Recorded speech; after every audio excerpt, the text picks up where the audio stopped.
Hello and welcome to the World Wanderers Podcast, Episode 8. I'm Ryan. I'm Amanda, and we're your hosts. And today we're talking about Barcelona. We sure are.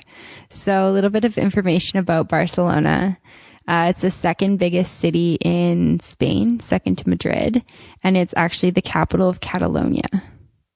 Yeah, and Catalonia, if you don't know what that is, it's a region in Spain that has a fairly strong nationalist sentiment, similar to Quebec in Canada, and they're currently undertaking some steps to become, or to separate, or at least having a referendum about it at some point soon. Yeah, and they speak kind of a different dialect of Spanish, I guess you could say. They speak Catalonian. Yeah, so maybe Spanish people would say it's a different dialect, and Catalonians would say it's a different language. Yeah, it's definitely makes for an interesting culture. You can't understand Catalonian if you... You can't? No, like people from Madrid apparently can't understand Catalonian. I was like, well, I didn't understand it, but I didn't speak Spanish. So that's definitely something I didn't know going into Spain, that the languages are different. So Madrid, Spanish versus what you get Catalonian in Barcelona. You go down to Valencia, that language is a bit different too. I remember being in Valencia and having a hell of a time because we had a map with Spanish road names and the streets were not in the same language. Yeah, and then apparently if you go way up north, like north of Pamplona to the Basque country, they speak a different dialect of Spanish. Definitely makes learning the language a little bit more difficult. Yeah, it's weird coming from English because English is such a strong thing. Like, if what I mean by that is when you look at Spanish, what's referred to as Spanish, I mean, it's like a kind of a fairly close to Latin is what it is. So essentially, but you get so many different dialects and differences, and even in South America, they don't refer to it as Spanish. And Valencia, Basque Country, Barcelona, like there's all this kind of breakaway from Spanish. Whereas in English, we're not saying, oh, we speak Canadian, or it's like, oh, I speak American, English. and you speak Australian. People don't say that. They still just refer to it as English, which is a little weird. Yeah, it's definitely interesting. So Barcelona is one of the top cities in Europe to travel. For sure. Right up there with London, Paris, Rome, right on that circuit. A lot of hype about Barcelona. A lot of hype, did you say? Yeah, a lot of it's everyone loves Barcelona. It seems to be a thing. I loved Barcelona. Did you not? Well, maybe they'll have to listen and find out. I guess I just gave away what we're going to talk about. Yeah. My love of Barcelona. Yeah, everyone can turn off the podcast. Just kidding. So we pulled into Barcelona. We'd actually kind of had it stop through on our way to Pamplona, but we came back after running to the Bulls, nursing some sort of hangover situation, trying to readjust to sleeping at night and eating at regular hours and eating regular food. But in Barcelona, the lifestyle is not too different from Pamplona. When you go out partying, you expect to be out until 4, 5, 6, 7. Yeah. And if you're going for dinner, I know this was something that plagued us throughout Spain. Don't try to go for dinner at like 8 p.m. or 8:30. Yeah, we'll get into that a little bit more in just a little bit here. So getting to Barcelona, we were staying at a hostel called Equity Point Hostel, and it was one block off of the famous Las Ramblas, which is a huge pedestrian street with a ton of restaurants and bars and shops. And so the first thing that we set out to do was to get a meal on Las Ramblas. So we saw this sign that said, I think it was like a starter and an entree or something for like 13 euros. We're like, awesome, that's a great deal. Let's do that. Well, as it turns out, I ordered a sangria because that's what you do when you're in Spain. Mm-hmm. Didn't ask how much it was. That was my mistake. We got some free bread, which Ryan nibbled on. And then when all was said and done, we spent 40 euros. Our meal came out to 40 euros. Yeah. So that bread thing in Europe, it seems like to just be a Europe thing, where they put bread down on your table and then don't tell you they're charging you for it, but then you get your bill and it's like, oh, 2 euros for this shitty bread that... It's like per person too. Yeah, it's kind of a pain in the ass. And same with water. If you've never traveled to Europe before, they're going to charge you for water. They're going to charge you for the bread they put down without asking you. Yeah. And I mean, you can be like, we don't want this bread. Mm-hmm. Like if they go to put it down, it's like, no, thank you. No gracias. Yeah. And the bread just floats between tables too. If they put it down and the table doesn't eat it, it just goes on to the next table. I feel like even if the table has like one piece, it still floats. It's kind of gross. Yeah, no, they'll continue using the pieces. That's one thing that's kind of troubling that we found while traveling Europe is near a lot of the touristy spots, there is not very many good restaurants. I think there's some high-end good restaurants, but not anything that a budget-minded traveler would be able to afford. We always struggled finding a place. You go to those restaurants near big attractions, and it seems like they paid for that spot, and then there's so many tourists who don't know where they're going that they kind of just rest on their laurels. I think that'll probably change now that TripAdvisor kind of keeping restaurants more honest. But yeah, definitely. But our experience was exactly that. Near a tourist attraction, it's like you can't find anything for a decent price. Mm-hmm. I mean, you can pay a lot of money for really expensive food, which we didn't do. I don't even know if it's good, but so that's our warning. If you're going to be on Las Ramblas, just be warned. Maybe just walk the street, take some photos, buy a postcard. Perhaps don't eat there.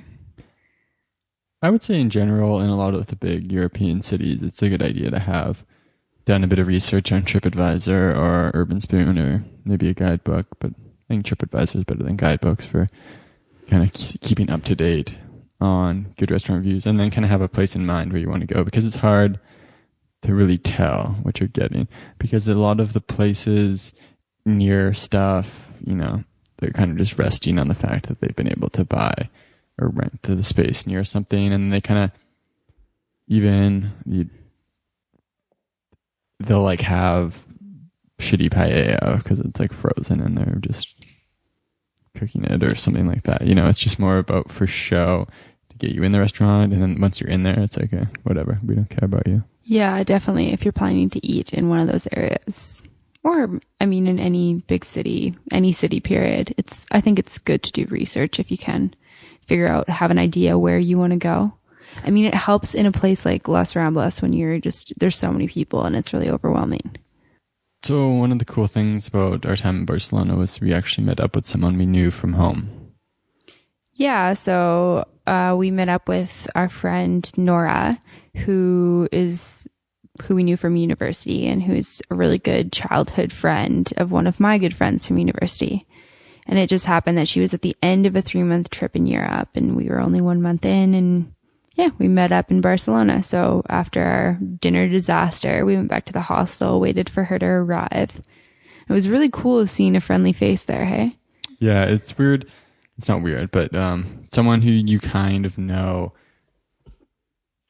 not super well in a home context when you're traveling and maybe haven't seen anyone it seems like they're more of a friend than they were before. Yeah, definitely. I mean, just speaking the same language and, I don't know, knowing people, and you can ask about friends from home. And yeah, there was a lot of stuff that just really brought us together and allowed us to have a good, I think 3 days we spent together with her. Yeah, 3 days. Yeah, I think so. So I think it's pretty common when people go traveling that you might have some acquaintances traveling in similar areas at the same time. So I think it's nice to, try to craft a plan to run into those people. I think so too. Like the first night, just catching up with Nora after, her traveling for 3 months, us being home away for a month. I hadn't really been away from home that long before. So it was just nice to talk about, I don't know, things from home, Canadian things. I was so excited to hear about all the things she was going to eat when she got home. Yeah, she was just about to go home, so she was kind of at a different point in her trip. Mm-hmm, for sure. It was nice to hear her stories about the places she'd been. It kind of gave us a few ideas for places we wanted to go to. Yeah, definitely. So one of the things that we did while we were with Nora was we went to Camp Nou. Yeah, the football stadium for the football club in Barcelona. That was really like the only thing I wanted to do in Barcelona. It was pretty cool. Yeah, it's a cool experience. They do a tour there, or if you're there during the football season, you could obviously go to a game, which I think would be amazing. It's just seats just under 100,000 people, so it's massive. And you go on the tour. The coolest part, I think, was going into one of the dressing rooms, and then you do the walk out to the field, but they like play crowd noise through the speakers when you're walking through the tunnel. So you kind of get like a bit of the experience of what it might be like. But then you pop out onto the field and there's no one there. But it's a cool tour, and I definitely think it's worth the money. Yeah, for sure. I thought the part that you said that was my favorite part too. I was like, ooh, what a rush. Like, this would be so cool.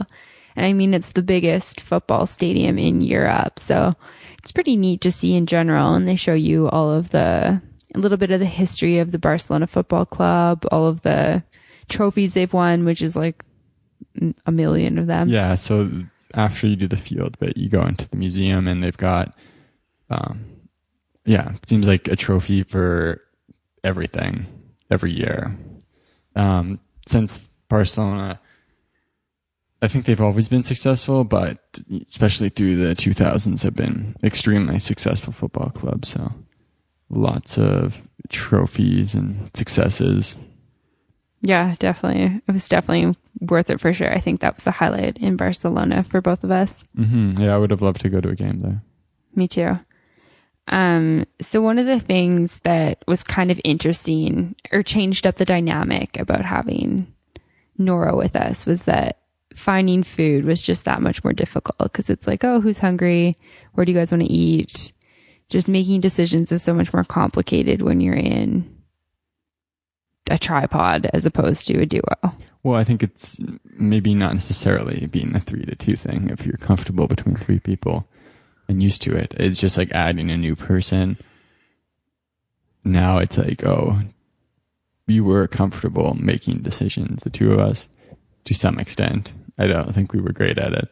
But now there's a third person who we don't know super well, and it's like no one really wants to make the decisions. Mm-hmm. I have these memories of it just like walking around looking for meals, and it's like, what about here? It's like, oh, I don't know, I don't care.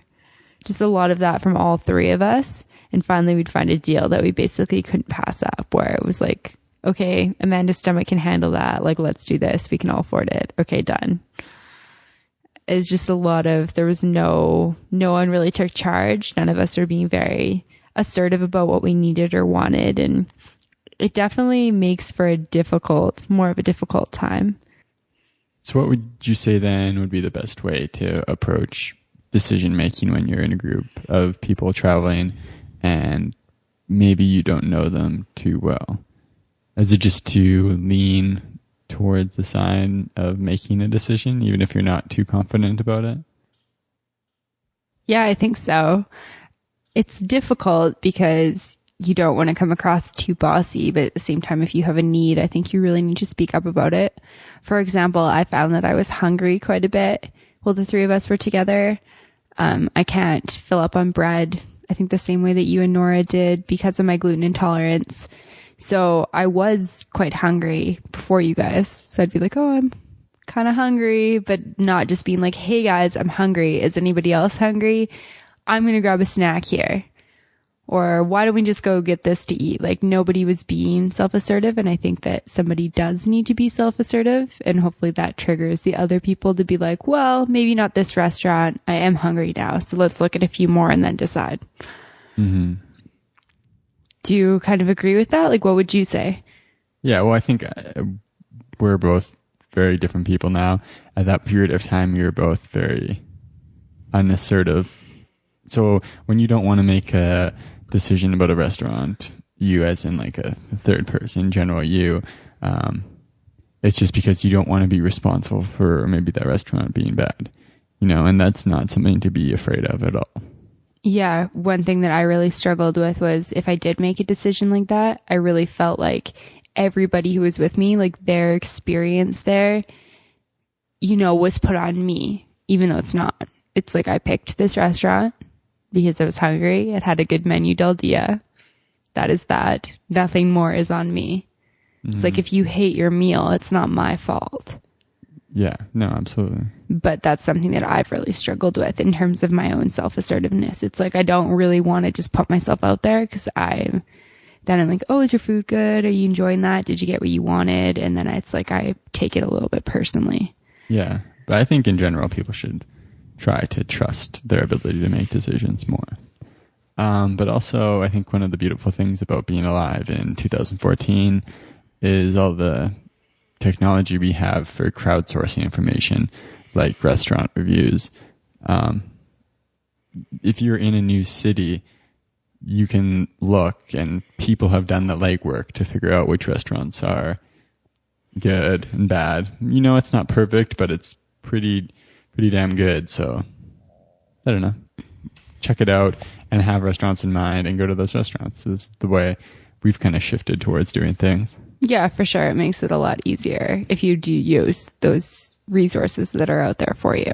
Mm-hmm. So what are the other top sites in Barcelona other than Camp Nou? Well, we went to visit the National Palace, which was pretty cool. We went there right at around sunset. Mm-hmm. Basically a big Spanish palace, lots of fountains. The fountains actually weren't on when we were there, which was too bad. I've seen photos of them and they look absolutely beautiful. Yeah, and it's this really cool palace on a hill. So there's just gigantic set of stairs leading up to it.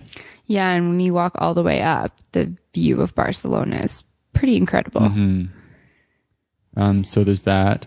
And then there's a lot of churches, specifically the Sagrada de Familia. Is that how you said? Yeah, so it's a work by Gaudi, and it wasn't quite finished when we were there. It's still not finished, I don't think. Oh, yeah, it's incomplete. It's like 2020 something. Maybe they think it'll be finished. Oh, yeah. So it's still work in progress. It's so cool, though. I can't even describe it. I can't even put words to it. It's cool because it's different for sure. But is there any logic in the difference, or is it just, like he's made something different for the sake of being different, which I do appreciate because a lot of the cathedrals are exactly the same. Yeah. It's shocking how little originality there is there. Yeah, there's not much uniqueness when it comes to the cathedrals in Europe. Sagrada de Familia, it kind of looks like a bunch of stalagmites. I don't know. Those things in caves that poke down, but then if you reverse them, turn a building out of them. And then I remember there was a bunch of fruit and stuff on the ends of the spires and whatnot. It looks like kind of a hallucinogenic designed cathedral as well. Yeah. Like maybe something you'd come up with on mushrooms. We went on a free walking tour, though, that was Gothic themed. So we saw a lot of stuff with Gaudi, like Gaudi's house and whatnot. And no, because Gaudi's stuff isn't Gothic. It's not? No. Okay. Well, we saw Gaudi's house. No, because Gothic's more of like what you see like in like the Scottish cathedrals and stuff. Okay. I'm not an architecture expert. I just thought it was. I'm just mixing two things up, though. No, but the thing about Gaudi is like it's its own trippy, weird thing, I think. Yeah, I was just going to say his house is like something out of Dr. Seuss. And it's like, what type of mushrooms did you eat before you designed this? There's a lot of like a mushroom context to the building. It's like it's very wavy, no set shapes. Yeah. Which is cool. Like, I like that. Yeah, for sure. Challenging the ideas of like what has to be. Oh, you can't build a building that's not a perfect square. Yeah, I like the concept of... But it doesn't know... I don't know if it's functional. I'm not too sure. I didn't go in the house, so I'm not sure. And so one thing that may be a regret for you, I don't really regret it, was there was a gigantic line at the... Sagrada de Familia. That one. I'm sure listeners are going to kick you if they've been there. It's one of the biggest sites in Barcelona. Yeah, well, I think it's probably one of the top things to see in Europe. Yeah, there was a massive line, so we actually didn't go in, which I do regret, but Ryan's fine with, and that's totally cool. I respect that. Yeah, I don't know. I knew it would have been over an hour to wait to go inside, and what's inside? It's just the opposite of outside. Some more stalagmite mushroom. No, yeah, it would have been Dr. cool. Seuss And let's looking save things. something for later. Yeah, definitely. There's a reason to go back to Barcelona. It's like saving a last bite of something. I think my suggestion for people would be to go early in the morning because we were hungover from a night before. So we had a late start to the day. So we didn't get there till like noon. Yeah, it was hungover, super hot. So that contributed to me not wanting to stand in a waiting line. For an hour, for sure. I mean, I was on board. I didn't really want to stand there for an hour. Like, I wanted to see it, but I obviously didn't want to see it enough to stand there for an hour. So I think we went to the beach instead. So beach is another top site in Barcelona. Yes, the Barcelona beach is an interesting place. There's about 1.5 million people there. It's jam-packed. You have to pay for chairs. How much were they? Do you remember? Like €5 or something like that. It's the first place that we'd been where there'd been like paid chairs, and somebody comes over and tries to get you to pay and like give you this ticket. And we were like, we're not giving you our money. Like, we thought it was a scam. Yeah, they don't look very official. Like, it's the first beach I'd ever been to where there was like hustlers on the beach, right? And that's what those guys are. You know, they've got their chairs and they're hustling, and the people trying to sell you drinks and all sorts of stuff. People promoting clubs. It's not a relaxing experience at the beach. No, it's kind of like agua, cerveza, masaje, A like lot of massage. constantly. It's definitely not relaxing. I think there's beaches a little bit more outside of the city. So if you're going to do a beach day, probably worth it to spend the time to get there, just because the Barcelona beaches, I mean, the water's nice. It's hot. The sand is nice. The environment is well located too. I mean, you walk from our hostel down Los Ramblas and then you're at the beach. Yeah, it's just so crazy. It was nice though. Maybe nice isn't the right word. It was a beach experience. It was a beach experience. So another thing we'd mentioned in a previous podcast was the New Europe walking tours.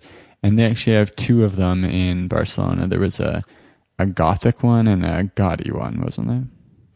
Yes. So gaudy is not Gothic. Yes. We did the Gothic one.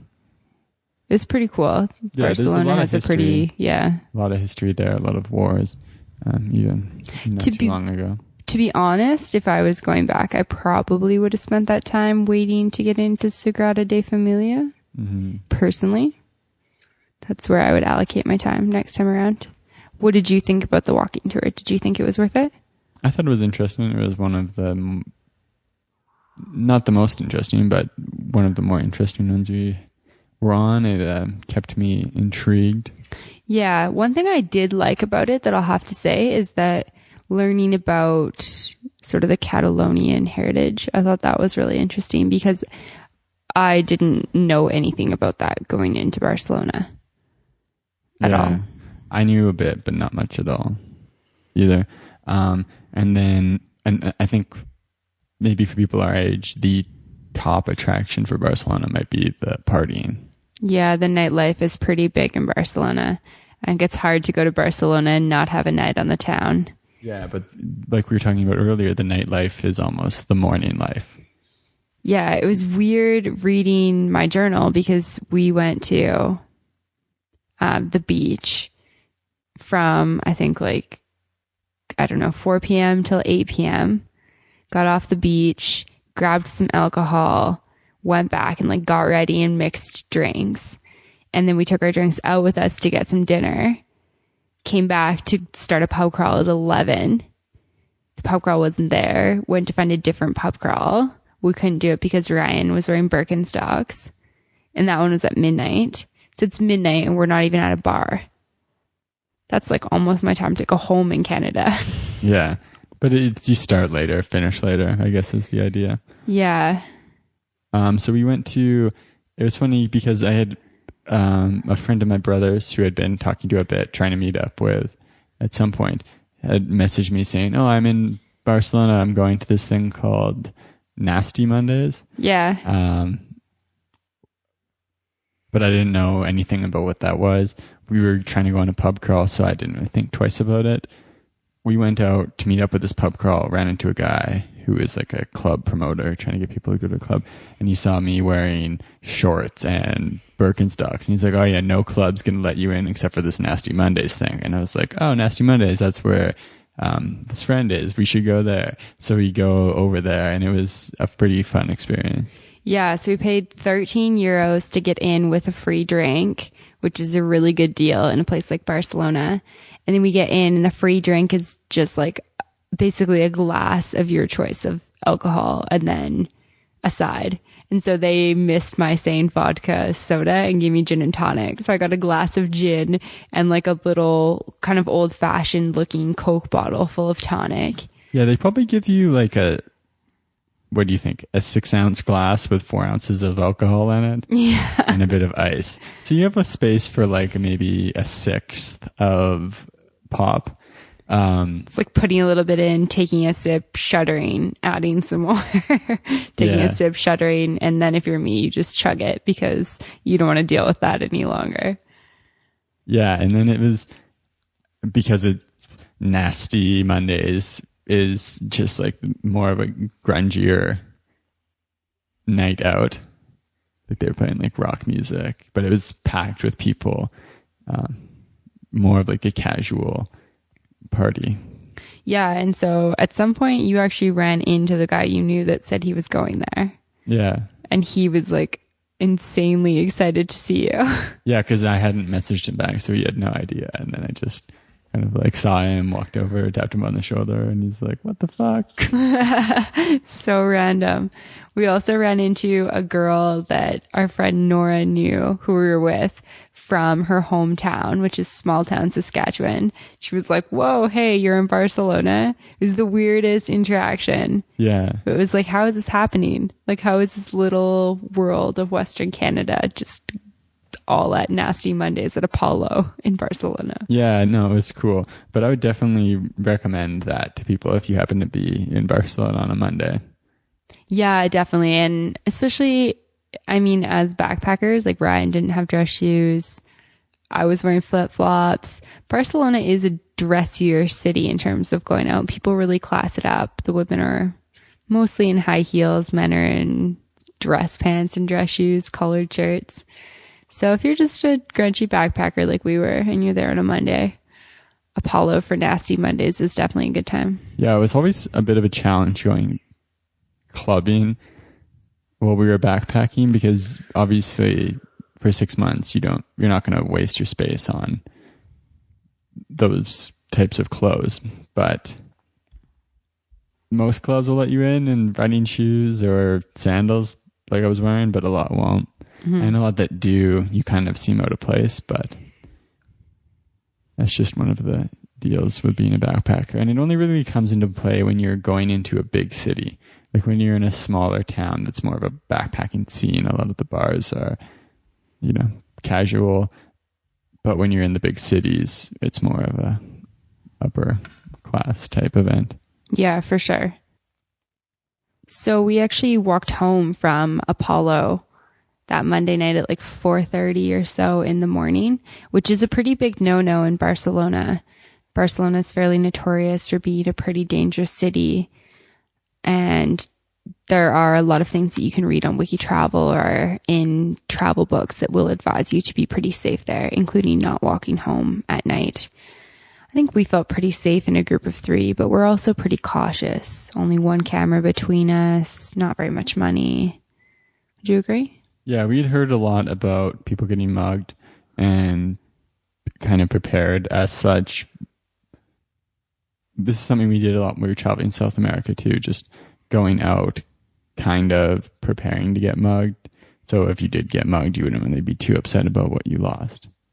So at that point in time, we didn't have much on us beyond cash. And another big issue in Barcelona, I think that's more prevalent than muggings, is pickpocketing. They actually take kind of a pride in it, it seems, in a way, where it's like, oh yeah, Europe's best pickpocketers are in Barcelona. You hear that over and over and over again. Yeah, pickpocketing capital of Europe, maybe even the world. Yeah, and it's weird. They do take pride in it. So that was the first place we'd been where wearing your backpack on the front of your body was the way you had to do it. Even the locals did it. And that's one thing that if I see locals doing something, I really take it seriously, because a lot of time you'll get these like advisories about doing something, and I'm kind of like, I don't want to be that like tacky tourist, but no, put your backpack on your front. People will actually, if you're exiting a train, like a subway train, people will, right as you're about to leave, like grab your bag so it gets caught in the door, so that you're separated from your bag. But if your arms don't come out all the way, that could actually be really dangerous for you if the train's leaving. Mm-hmm. But I think that's a really uncommon occurrence. Yeah, fairly uncommon, but I mean, I did read about it. One of the places, or one of the lessons, I should say, that I feel that I've learned while traveling is that a lot of the scares are overblown. When you're reading a guidebook and it says, oh, be careful, don't walk here, like most of the time you can walk there. Same with Wiki Travel. There's a lot of stuff on there that you don't necessarily need to follow. Yeah, I mean, I agree to a certain extent, but I also disagree. I think a big philosophy for me traveling is, if I don't need to do this, or, it's easy for me to kind of keep myself safe, like why wouldn't I? Like I'd rather you don't need to do this. Like if I don't need to walk to this place at night, if I don't need to take a ton of money out of me, ever. True. Like you don't need to leave the country to go to places that are less safe. True. I just try to prepare myself as best as I can so that I don't have a bad travel experience with a mugging or pickpocketing. Try to keep as little valuables on me as possible. Sort of my rule of thumb. I would say like respect the warnings, but don't completely respect them. Like kind of, okay, they say it's dangerous to walk here. Okay, maybe it's still dangerous to walk here. That doesn't mean I don't walk there, because I think if I was by myself in Barcelona, I probably would have adhered to not walking home by myself as a 20-something female. By yourself, you can get into more trouble. But if you're with someone, a lot of the times, these things that are common scares are, yes, it's more common to get mugged in Barcelona than it is in wherever you are. But it's not a guarantee. It's just that percentages are higher. Mm-hmm. And the percentages are so low in somewhere like Canada that the percentages can be 3 times as high and still not be that significant. So take precautions, but don't get too scared is what I'd say. You shouldn't be frightened at any point, I don't think. Yeah, just use common sense, I think is what I would say. Yeah, I shouldn't say you shouldn't be frightened at any point. If you're walking by yourself and there's people following you, be frightened. Yeah. But another thing that I found helpful was taking on the perspective of, well, you're traveling, and if you're traveling for a while, you kind of come to see that the best stories you get are from the worst times. So like we had one where we were on a tour and the car broke down and crashed, and then broke down like third time, and it's like terrible. But in the moment, it's like, this is really annoying. But if you know later on that, hey, I'm going to be telling this story like 4 times because this is pretty cool.